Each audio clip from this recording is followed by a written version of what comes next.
Welcome student, Subhash English school के online classes में आपका स्वागत है।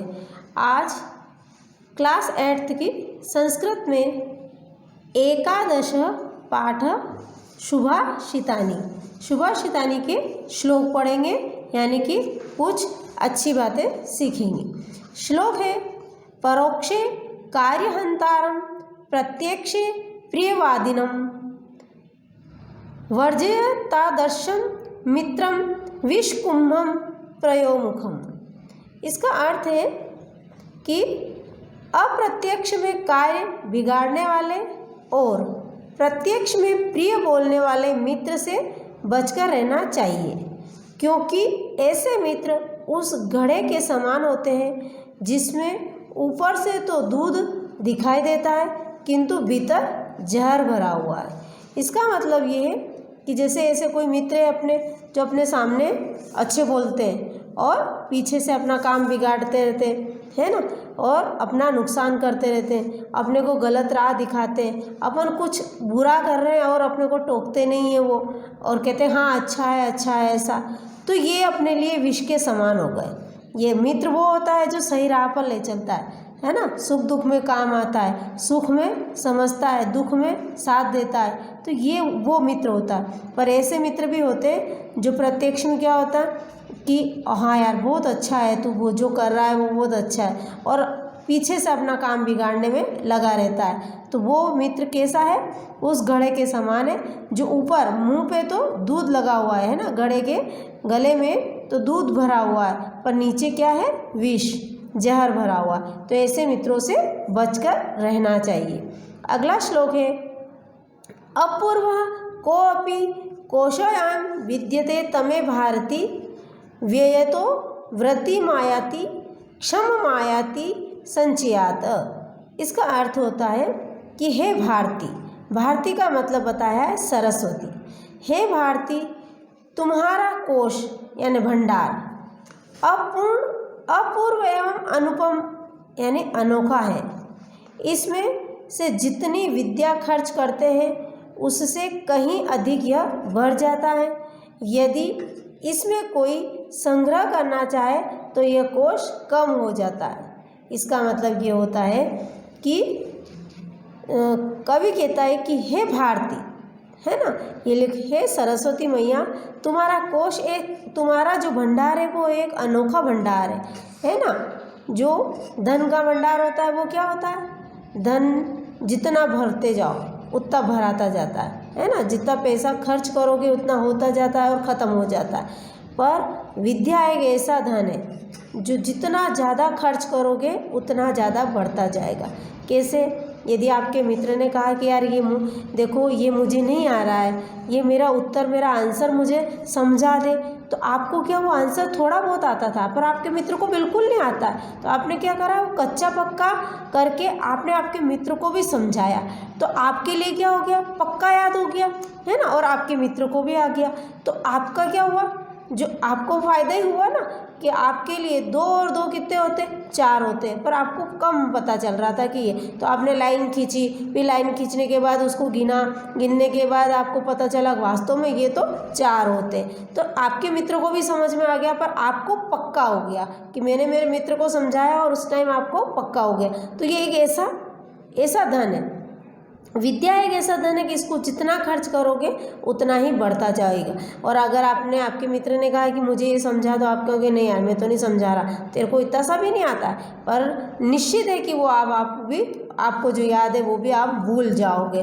तो ये धन जितना खर्च करते जाओगे उतना बढ़ता जाएगा, और जितना इसको छिपाओगे उतना ये कम होता जाएगा। तो इसलिए सबकी विद्या पढ़ते समय सबकी मदद करनी चाहिए। अगला श्लोक है, विना वेदम विना गीताम विना रामायणीम कथाम विना कवि कालिदासम भारतम न ही। इसका अर्थ होता है बिना वेद शास्त्र के, बिना श्रीमद् भगवत गीता के, बिना रामायण की कथा के, बिना महाकवि कालिदास के भारत को भारत नहीं कहा जा सकता है ना। मतलब ये सारी चीज़ें भारत में विद्यमान है। वेद जो अपने 4 वेद है उसमें बहुत सारी ज्ञान की बातें आती है, बहुत सारी चीज़ें हमको सिखाती, इसमें हर चीज़ आता है ना। इसमें आयुर्वेद भी भरा है, इसमें नैतिक ज्ञान भी भरा हुआ होता है, ये बिना। और श्रीमद् भागवत गीता जो श्री भगवान कृष्ण ने समर भूमि में गाई है ना, वो इसमें जीवन के आदर्श बताए गए। इसी तरह से रामायण की कथा, जिसमें एक पारिवारिक ऐसा संबंध होना चाहिए जिसमें इस रामायण की कथा में बताया गया है। ऐसे ही महाकवि कालिदास, जिन्होंने अपने को व्याकरण दिए, है ना, इसने कितने नाटक लिखे हैं। तो ऐसे महान हस्तियां जो है, अगर ये नहीं होती तो भारत को भारत नहीं कहा जाता, अर्थात इसके बिना भारत अधूरा लगता, है ना। अगला श्लोक है, उदये सविता ताम्रस्ताम एवास्तमेति च संपतो च विपतो च महतामेक रूपता, है ना। उदये सविता यानी उदय होते समय सूर्य, ताम्रस्ताम, ताम्र यानी लाल रंग का, तांबे के रंग का, और अस्त होते समय, अर्थ है इसका उदय होते समय सूर्य लालिमा युक्त रहता है और अस्त होते समय भी लाल ही रहता है ना। ये तो आपने भी देखा होगा, जब सूर्य उदय होता है तब गोल गोल जैसा लाल कलर का दिखाई देता है और उसको अपन देख भी सकते हैं। और जब दिन अस्त होता है, जब सूर्य छिपने लगता है, तब भी क्या होता है, लाल कलर का दिखाई देता है। तो उदय होते समय और अस्त होते समय सूर्य एक समान रहता है। इसी प्रकार महापुरुष भी संपत्ति यानी सुख में और विपत्ति यानी दुख में भी समान भाव से रहते हैं। महान पुरुष ऐसे ही होते हैं, कभी भी उनको सुख और दुख का कोई असर नहीं पड़ता है, वो हमेशा एक जैसे रहते हैं। सुख में हंसते भी नहीं हैं और घमंड भी नहीं करते हैं, और दुख में रोते नहीं हैं, विलाप नहीं करते कि मेरे को ऐसा हो गया वैसा हो गया, तो वो महापुरुष कहलाते हैं। ऐसे ही महापुरुष होते हैं जो सुख दुख में एक जैसे होते हैं। अगला श्लोक है, उद्यम साहसम धैर्यम बुद्धिः शक्तिः पराक्रमः षड्ते यत्र वर्धन्ते तत्र देव सहायकः। अर्थ है इसका, उद्यम, साहस, उद्यम यानी परिश्रम करना, साहस, धैर्य, बुद्धि, शक्ति और पराक्रम, ये 6 जहाँ विद्यमान हो वहाँ भाग्य भी सहायक सिद्ध होता है। इसका मतलब होता है कि जो परिश्रम करता है, साहस रखता है, धैर्य रखता है, जिसके बुद्धि है, जिसमें शक्ति है और पराक्रम है, ये गुण जहाँ है वहाँ पर भाग्य यानी भगवान भी उसका साथ देता है। साथ क्यों देगा? जब अपन परिश्रम करेंगे, साहस रखेंगे, ये स्वयं की अगर धीरज रखेंगे, अपने अंदर बुद्धि है, तो वैसे ही अपना सारा कार्य सही हो जाता है, सिद्ध हो जाता है। तो ये भाग्य भी उस जगह साथ देता है इन 6 गुणों वाले के साथ। तो ये 6 गुण अपने अंदर रखना चाहिए। अगला श्लोक, नरत्वं दुर्लभम लोके विद्या तत्र सुदुर्लभा कवित्वं दुर्लभम तत्र शक्तिस्तत्र सुदुर्लभा। इसका अर्थ है, इस संसार में नर जन्म यानी मनुष्य का जन्म मिलना दुर्लभ होता है, मुश्किल है। मनुष्य का जन्म मिलना मुश्किल होता है ना। विद्या उससे भी दुर्लभ होती है। मनुष्य का जन्म मिल चुका है, पर अगर विद्या पाना है तो ये उससे भी ज़्यादा दुर्लभ है। और कवित्व यानी काव्य रचना विद्या से भी दुर्लभ होती है। यदि आपको काव्य रचना करना है तो ये विद्या रचना विद्या से भी अधिक मुश्किल है ना। आपने विद्या प्राप्त कर ली है, पर आपको काव्य यानी व्याकरण का कोई ज्ञान नहीं है, तो ये मुश्किल हो जाती है। तो कवित्व से भी शक्ति कहीं अधिक दुर्लभ होती है, और व्याकरण रचना करने से, काव्य रचना करने से भी अधिक दुर्लभ होती है शक्ति, मन की जो शक्ति होती है वो। अगला श्लोक है, अयम निजः परोवेति गणना लघु चेत समान साम उदार चरितानाम तु वसुधैव कुटुंबकम। ये एक शब्द है वसुधैव कुटुंबकम, जिसमें पूरा विश्व समाया हुआ है ना। इस श्लोक का अर्थ है, यह मेरा है, वह तेरा है, इस प्रकार का तेरा मेरा संकुचित दृष्टिकोण वाले लोग कहते हैं।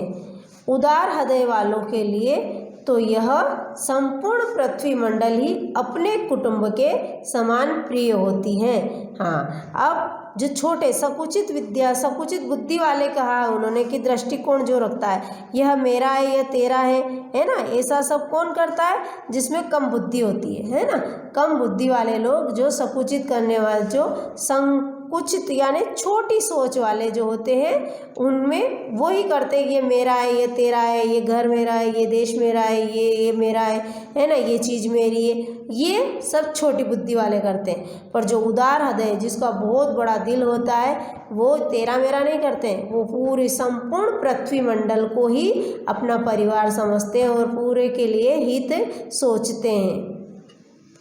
अगला श्लोक है छाया मनस्य कुर्वन्ति तितिष्ठं संयाम प्रमते फलान्यपि परार्थाय वृक्षः सत्पुरुषा इव।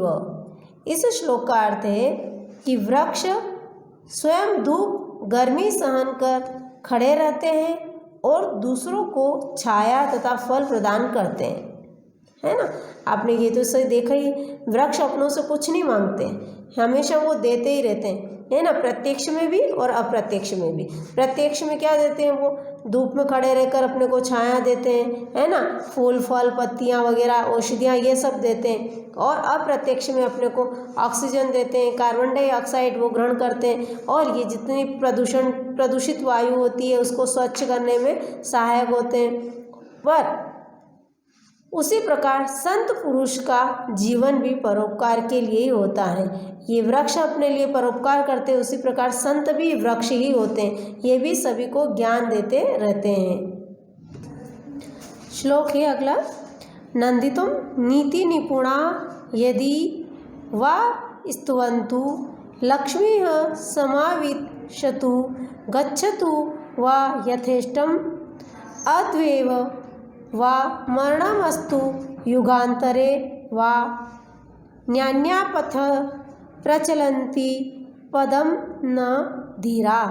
इसका अर्थ है न्याय एवं नीति पर चलने वाले धैर्य वालों की कोई चाहे निंदा करे, चाहे स्तुति करे या प्रशंसा करे, लक्ष्मी आए या जाए, चाहे आज ही मरण हो जाए या युगांतर तक के बाद मरण हो, वे कभी भी न्याय के मार्ग से विचलित नहीं होते हैं, अर्थात वे सदैव न्याय मार्ग पर ही चलते हैं। इसका सही अर्थ ऐसे है कि कोई जो न्याय और नीति पर चलता है, जो धैर्य वाले लोग होते हैं, उनको कोई फ़र्क नहीं पड़ता है कि उनकी कोई निंदा करे या उनकी प्रशंसा करे, या वो धनवान हो जाए या सारे की सारा धन चला जाए, या आज ही उनकी मृत्यु हो जाए या युगों युगों तक वो जीवित रहे, पर उनको कभी भी ऐसा उनका मन विचलित नहीं होता है कि वो न्याय के मार्ग से हट जाए। इसीलिए उनको कोई किसी तरह का कोई फ़र्क नहीं पड़ता है, वो न्याय और नीति के मार्ग पर हमेशा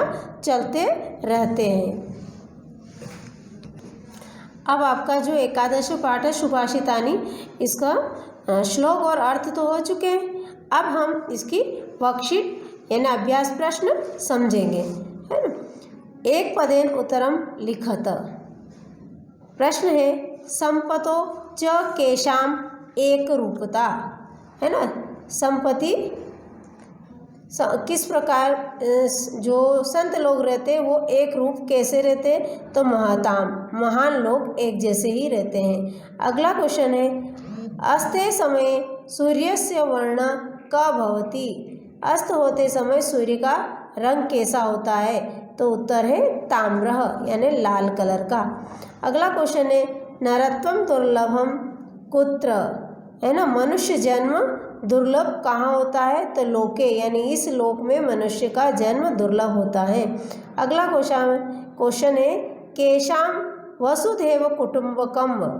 कौन लोग पूरे विश्व को अपना परिवार मानते हैं? तो है उदार चरिता नाम, यानी उदार चरित्र वाले लोग विश्व को अपना परिवार मानते हैं। अगला क्वेश्चन है परार्थाय वृक्षा कानि यच्छन्ति, परोपकार के लिए वृक्ष क्या देते हैं? तो बहुत सारी चीज़ें देते हैं। तो अपनों ने लिखा है फलानि, यानी परोपकार के लिए वो हमें फल देते हैं। अगला क्वेश्चन है, एक वाक्य ने उत्तरम लिखे था, एक वाक्य में उत्तर लिखना है। कौन सा है? सूर्यस्य वर्ण ताम्रम कदा कदा भवति, सूर्य का रंग लाल कब कब होता है? तो उत्तर है सूर्यस्य वर्ण उदये अस्ते मने च ताम्र भवति, सूर्य का वर्ण, सूर्य का जो रंग होता है वो लाल रंग उदय होते समय और अस्त होते समय, दोनों समय लाल होता है। अगला है भारव्या कोश कस्मात् क्षमयायति, यानी भारत जो है उसका कोश किस प्रकार भर जाता है, समा जाता है? तो कवित्यम संपादयम, जो काव्य की रचना करते हैं। अगला क्वेश्चन है वृक्षाणाम स्वभाव कीदृशः, वृक्षों का स्वभाव किस प्रकार का होता है? वृक्षः परोपकाराय छायां कुर्वन्ति, आपतं सहन्ते, फलानि यच्छन्ति च। वृक्षों का स्वभाव परोपकार के लिए होता है, जो छाया देता है, गर्मी को सहन करके, धूप को सहन करके छाया देता है और फल देता है, बहुत सारी चीज़ें देता है, इसलिए वृक्षों का स्वभाव परोपकार वाला होता है। अगला है न्याय पथ पदमपि के न विचलन्ति, जो न्याय के पथ पर चलते हैं वो कौन? जो विचलित नहीं होते।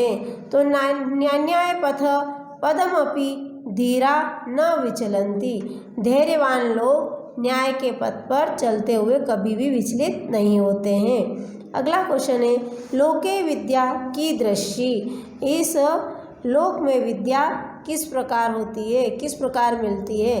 तो लोके विद्या सुदुर्लभा अस्ति, इस लोक में विद्या बहुत ही दुर्लभ से प्राप्त होती है। अगला है संधि विच्छेदम कुरुत, संधि विच्छेद करना है। कोशो अयम, कोशो अयम, इसमें कौन सा शब्द छिपा हुआ है ये देखना है। तो कोशः प्लस अयम, ये विसर्ग संधि है। यथेष्टम यानी यथा प्लस इष्टम, ये गुण स्वर संधि है। फलन्यापि यानी फलानी प्लस अपि, यह अयादि स्वर संधि है। युगांतरे यानी युग प्लस अंतरे, ये दीर्घ स्वर संधि है। अगला है उचित मेलयात, उचित यानी सही जोड़ी मिलाना है। उदये सविता यानी उदय होते समय सूर्य, ताम्र यानी लाल कलर का होता है। अपूर्ण कोशः, कौन सा कोश ऐसा होता है जो हमेशा भराता है? किसका कोश? तो तव भारती यानी सरस्वती मैया का। अगला है विना वेदम, बिना वेद के क्या होता है? वे सब भारतम भारतम नहीं, बिना वेद, बिना शास्त्र, बिना रामायण ये सब बोला था ना, उसके बिना भारत भारत नहीं होता है। न्याय पथ, न्याय के पथ पर कौन चलता है? तो धीरा, धैर्यवान लोग। शक्ति सशस्त्र यानी शक्ति किस प्रकार प्राप्त होती है? सुदुर्लभा, बहुत ही कठिनाइयों से प्राप्त होती है। अब ये तव भारती का मतलब होता है विद्या, है ना। विद्या का कोश ऐसा है जो अपूर्ण है, कभी भी खाली नहीं होता है। अगला है अधोलिखित शब्दे वाक्य रचनानम कुरुत, जो शब्द हैं उनकी वाक्य रचना करनी है। कौन से? देव, देव का वाक्यों में प्रयोग करना है। तो धर्म यत्र वर्तन्ते तत्र देव सहायक, जहाँ पर धर्म होता है वहाँ पर देवता सहायक होते हैं। व्ययत यानी खर्च, विद्या व्ययत वृद्धितम आयाति, जितनी विद्या को खर्च करोगे उतनी ही उसमें वृद्धि होगी। द्रुम यानी पेड़ पौधे, द्रुम छाया यच्छन्ति, पेड़ पौधे छाया देते हैं। लक्ष्मी है ना, यहाँ पर धन भी है, इसका मतलब होता है लक्ष्मी गौरवम प्रदायति, लक्ष्मी गौरव प्रदान करती है।